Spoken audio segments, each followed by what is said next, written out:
An inmate at United States Penitentiary Pollock was found dead on Thursday. Authorities say at around 12:40 p.m. yesterday afternoon, 36-year-old James E. Horn was found unresponsive after a fight between multiple inmates.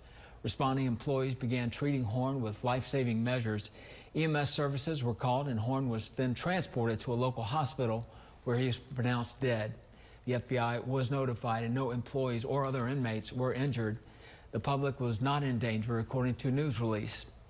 And Horn was sentenced by the Western District of Missouri to a 180-month sentence for carjacking, discharging a firearm during a crime of violence, and felon in possession of a firearm. He was in custody at USP Pollock since April of 2024. What's up? What it do? Welcome back to the channel, man.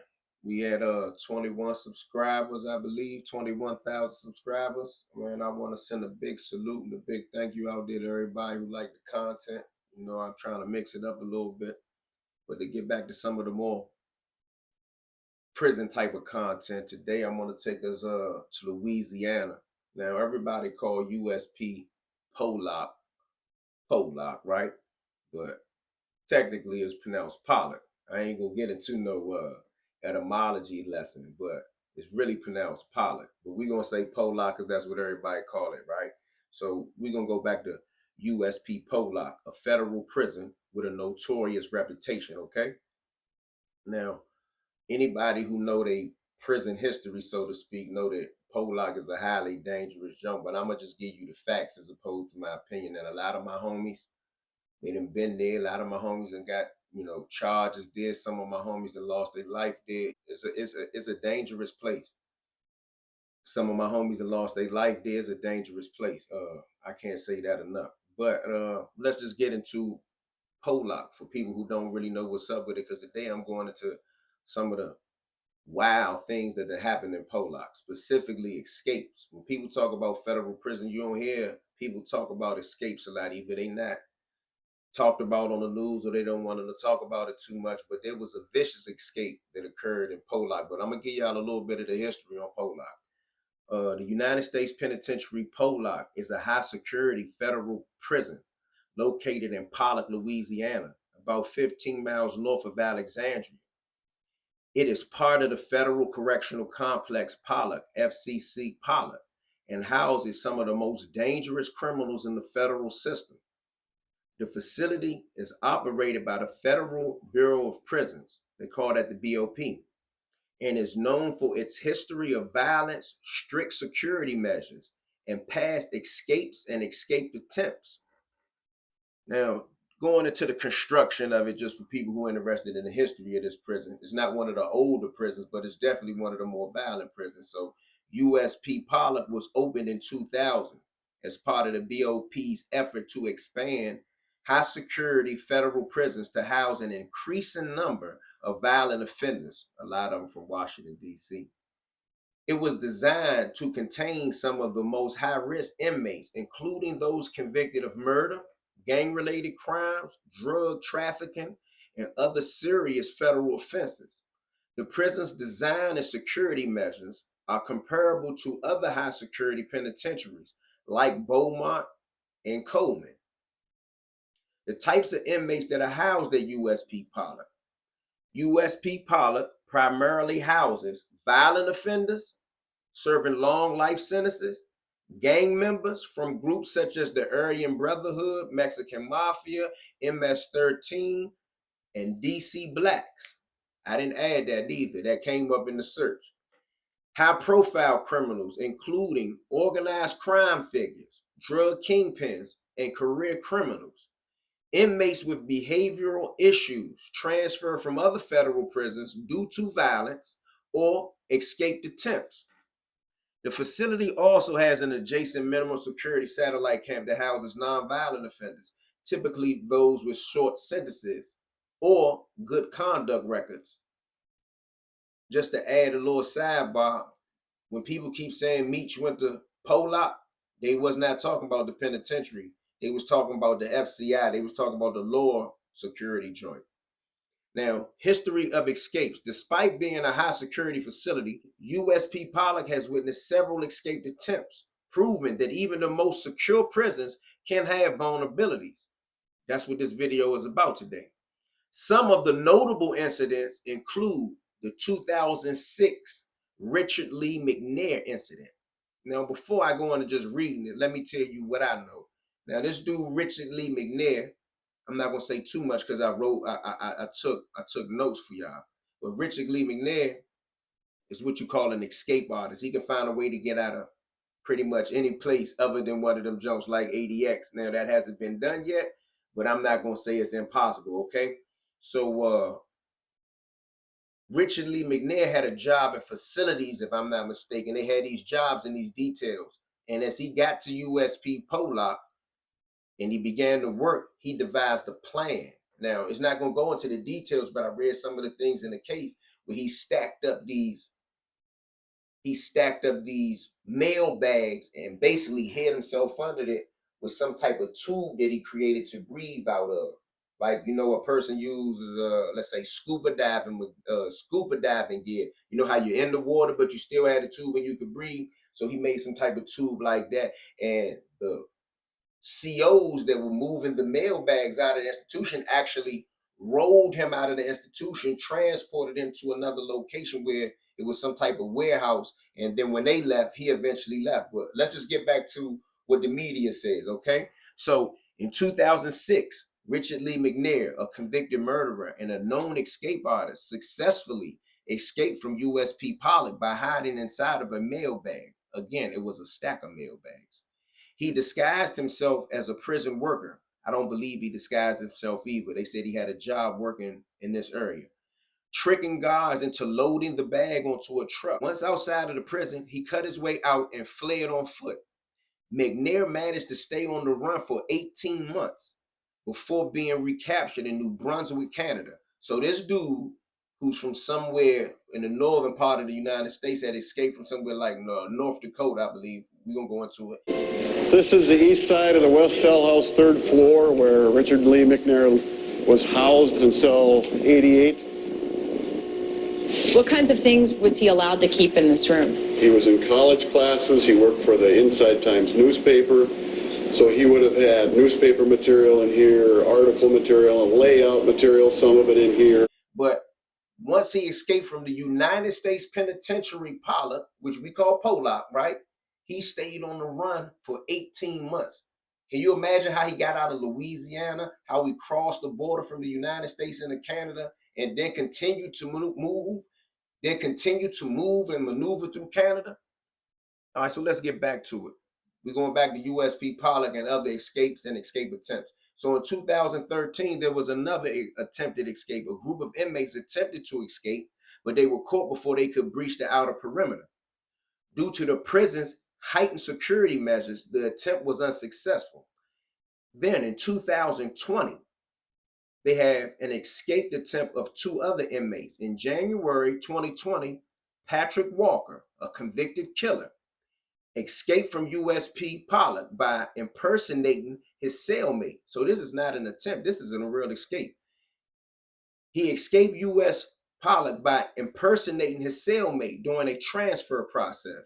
He was captured shortly after his escape, but his ability to slip through the system raised concerns about security flaws. You may say, how does that happen? Now, remember, when U.S. Marshals or correctional officers transport people, sometimes they don't know the individual.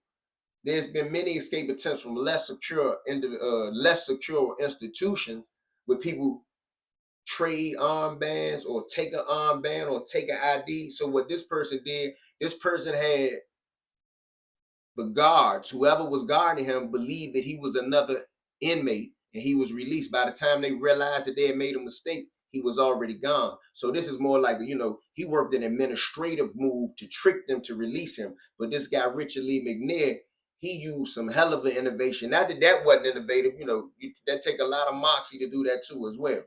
USP Pollock remains one of the most dangerous and well-guarded prisons in the federal system, with an extensive history of violence, gang activity, and escape attempts.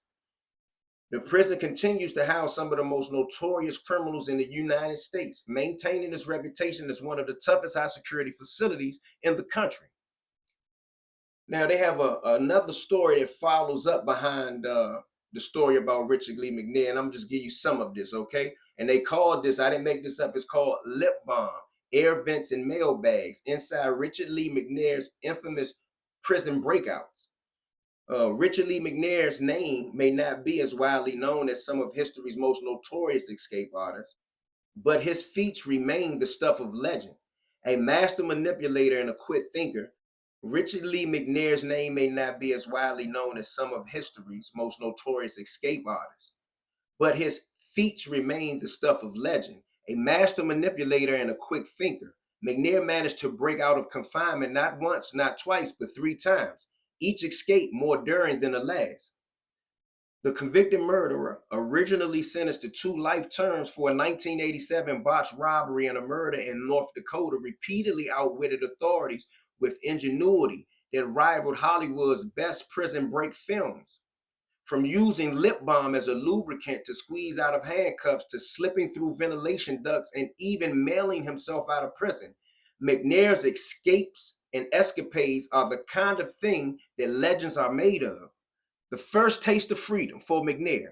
McNair's first escape came in February 1988 when he was being held at a county jail in Minot, North Dakota. While handcuffed to a chair during questioning, McNair spotted a detective's lip balm and saw his chance. Using the slick substance, he managed to wiggle free from his restraints and then jumped out of a 3rd-story window. Man, he goes hard.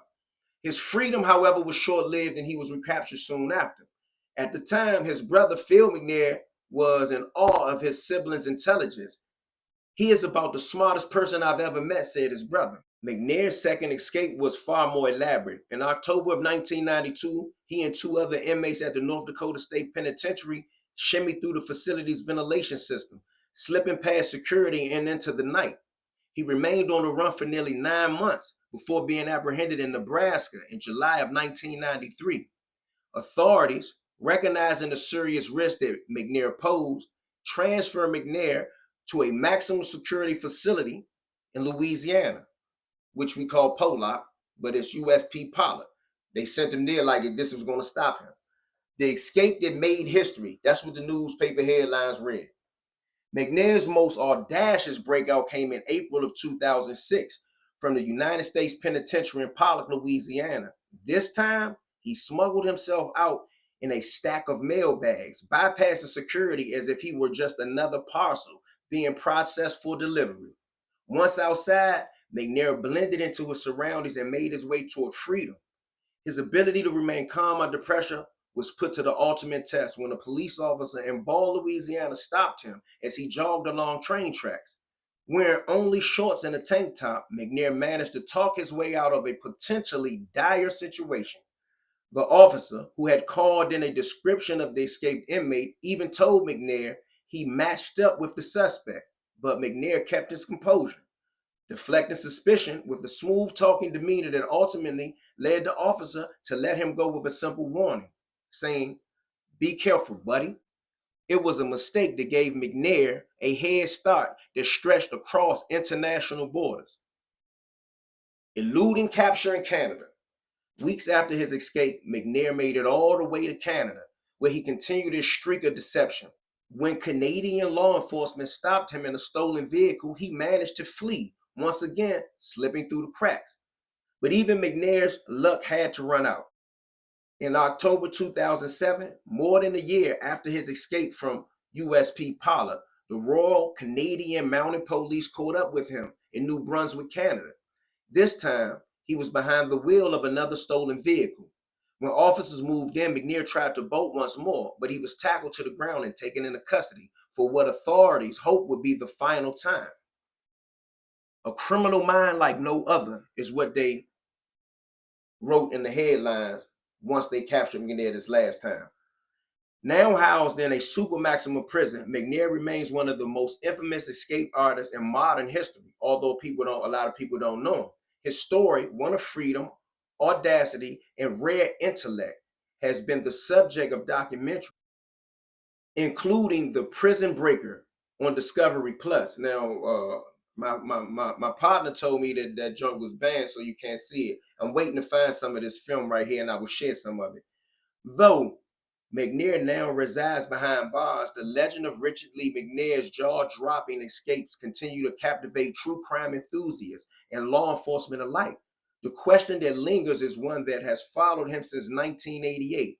Will this be the last time Richard Lee McNair is locked up?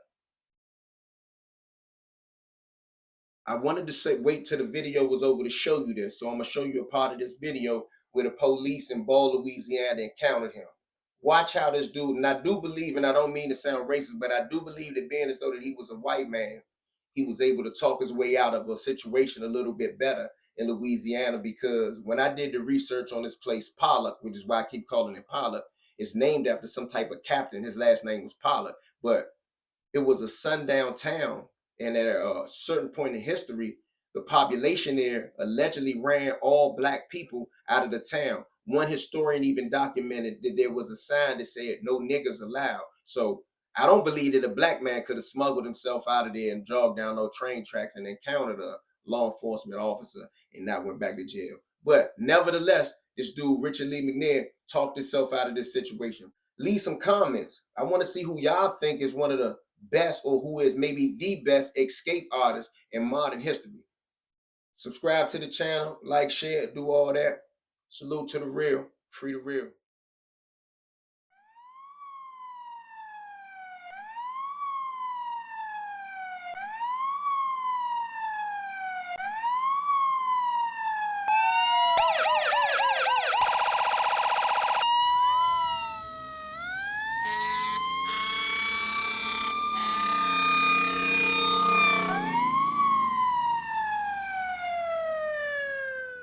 You live around here, bud? No. Where you live at? Down the road by Pineville. Pineville? Uh-huh. Okay. Do you have any form of identification on you? No, man. What's your name? Robert Jones. Robert Jones? Uh-huh. Why, I'm not supposed to be on the tracks? No, that's not the problem right now. What's your address? I don't have an address. I'm at the hotel. We're working on houses and stuff like that, the roofing. Roofing? Yep. Okay. For my brother. All right. What it is, we got an escapee. Oh, where from? A prison. There's a prison here? Yeah.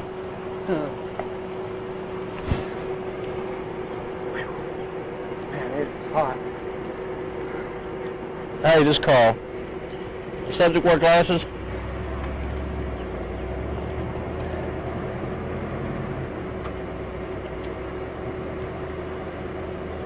Nothing about glasses. Can you find out? I'm out with a white male on the tracks at Gilly Williams. He was on my little brother. Take your glove off.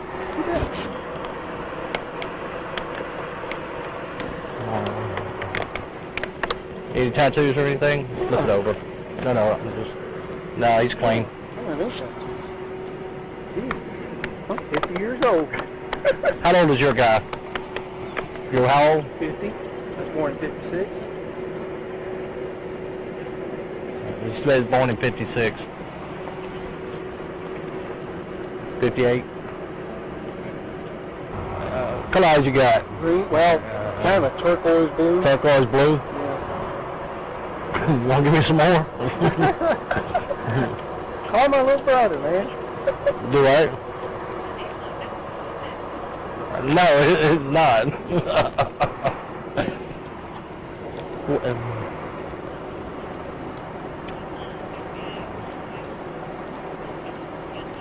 Yeah, short hair.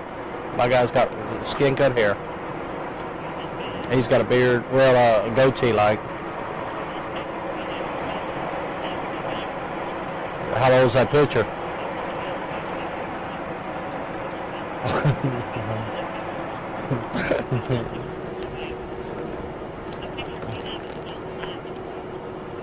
Yeah, I know. I got the same thing. You can't see shit on it.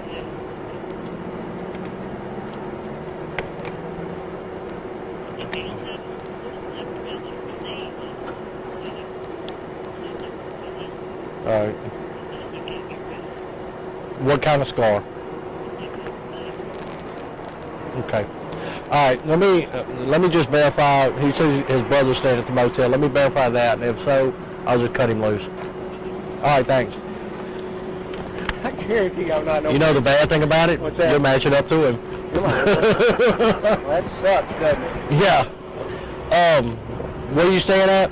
That Titusville or Titus Inn? Titus Inn? Little old. Where's that at? I don't even know the address. We just got into town about a week ago, and he dropped me off to jog. I always jog about 12 miles a day. Where did he drop you off at? Up there on that road by, there's some construction going on up there, some houses. And he dropped me off, and he'll be back at the hotel in about probably 10 minutes, 15 minutes. Who y'all work for? It's his, I know. What's the name of the company? Phil's Roofing. Okay. Phil's Roofing. Did you go through a briar patch or something? Well, yeah, roofing. I always roof in shorts and cut my scratching up on, the roofing. That's stuff. why your knees are all cut up? Yeah. Or y'all got pads? Huh? Y'all wear pads? Hell no, it's too hot. They rub the pads rub your back of your legs and stuff. Where are you from? Huh? We're originally Dallas, Texas. I mean, that's where y'all That's stay where we're at? out of. Out of Dallas, Texas? And what's your name again? Jimmy Jones. Put yourself in my position. Well, yeah, but I'm not. I know. I'm not throwing you against them. Prison escapee? Hey, you wouldn't believe what them guys do. Okay. I mean, they got years and years to think about how they're gonna do it. Now, when I crossed the tracks down there, I saw you running. I said, "Well, how lucky can I be?"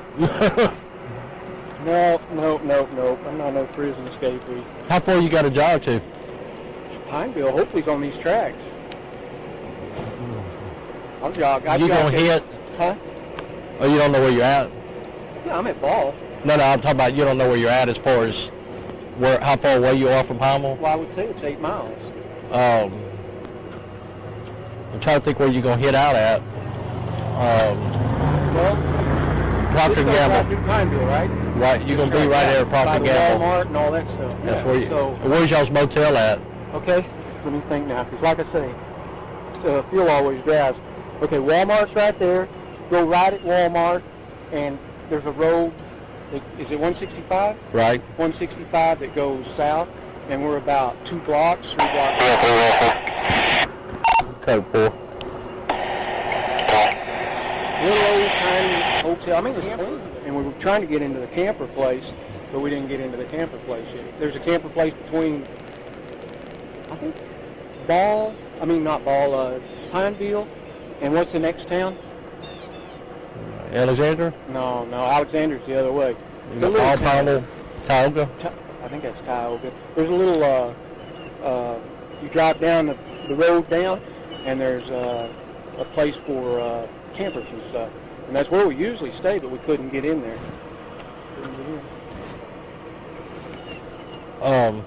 I promise you, I'm not no damn prison escapee. You'd have done run by now. You know that yourself. You'd have done run by now. No.